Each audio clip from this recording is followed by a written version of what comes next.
Rahotanni sun ce Adamu Zango ya rabu da matarsa Maimuna Musa wanda ake fatan za a samu sasanci a tsakaninsu. Rahotanni daga majiyoyi daban-daban sun nuna cewa fitaccen jaruman Kannywood Adamu Zango ya rabu da matarsa tsohuwar jarumar Kannywood Maimuna Musa wadda aka fi sani da Maimuna Pretty. Lamarin ya jawo cece-kuce a tsakanin masoya da masu bibiyar masana'antar Kannywood, inda mutane da dama suka nuna alhini tare da fatan Allah ya kawo mafita. Ɗaya daga cikin mutanen da suka yi magana kan lamarin shine fitaccen jarumin Kannywood kuma makusancin Maimuna Musa, Ali Rabiu Ali, wanda aka fi sani da Ali Dadi. A wata tattaunawa da ya yi da DNN Hausa, Ali Dadi ya bayyana cewa ya tuntubi Maimuna Musa kai tsaye domin jin gaskiyar abin da ake yadawa. A cewar sa, Maimuna ta tabbatar masa cewa Adamu Zango ya sake ta. Ya ƙara da cewa a lokacin da suke wannan tattaunawa tana kan hanyar ta komawa Kano daga Kaduna bayan rabuwar auren. Ali Dadi ya ce duk abin da ya faru yana fatan za a samu damar sasanci tsakanin ma'aurata. Ya bayyana cewa aure ibada ne kuma idan aka samu matsala yana da kyau a nemi hanyar warware ta cikin hikima, domin idan akwai dama a dawo da zaman aure hakan zai fi alheri.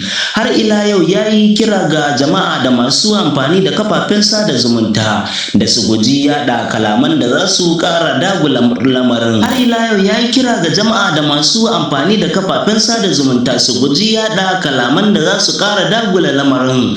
Ya ce mutane su faɗi alheri ko kuma su yi shiru, domin rayuwar aure abu ne mai matukar muhimmanci da ke buƙatar sirri da mutunta juna. A gefe guda kuma, Arewa Update ta rawaito cewa bayanan da ta samu daga wasu majiyoyi sun nuna cewa Maimuna ta fara kwashe kayanta daga gidan auren. Rahoton ya ce wasu makusantan ma'auratan sun tabbatar da cewa rabuwar ta biyo bayan wasu sabani da suka shiga tsakaninsu.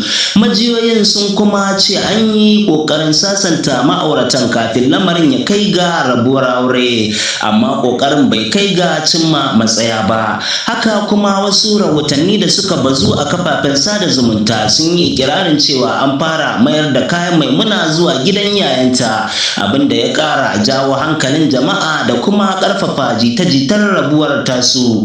Sai dai duk da yawaitar waɗannan rahotanni, ya zuwa lokacin haɗa wannan rahoto, Adamu Zango da Maimuna Musa ba su fitar da wata sanarwa a hukumance da ke tabbatar ko musanta rahotannin da ake yadawa ba. Saboda haka har ya zuwa yanzu ana jiran matsayarsu domin samun cikakken bayani daga gare su. Lamarin ya haifar da martani iri daban-daban daga masoya a kafafen sada zumunta. Wasu sun bayyana jimaminsu, suna masu cewa suna fatan rahotanni ba su zama na ƙarshe ba, yayin da wasu suka yi addu'ar Allah ya haɗa zukatan ma'auratan idan har akwai alheri a cikinsa. A shekarun baya ma Adamu Zango ya kasance cikin fitattun jaruman Kannywood da rayuwar aurensu ke jan hankalin jama'a. Rabuwarsa da wasu matan da ya aura a baya ta kasance abin tattaunawa a kafafen sada zumunta, abin da ya sa wannan sabon rahoto ya sake jawo hankalin masu bibiyar harkokin masana'antar. Masana da masu ba da shawara kan harkokin iyalai sun ƙara jaddada cewa rikice-rikicen aure na iya faruwa a kowanne gida, kuma mafi muhimmanci shine a ba iyalai da masu ruwa da tsaki damar yin sulhu cikin natsuwa ba tare da matsin lambar jama'a ko yada jita-jita ba.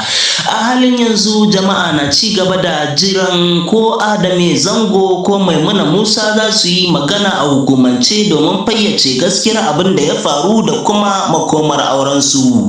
Ku ci gaba da kasancewa tare da tashar Fagen Labarai domin samun sahihan labarai, ingantattun bayanai da rahotanni cikin gaggawa. Kada ku manta ku danna maballin subscribe sannan ku kunna ƙararrawa domin kada ku rasa sabbin rahotanninmu.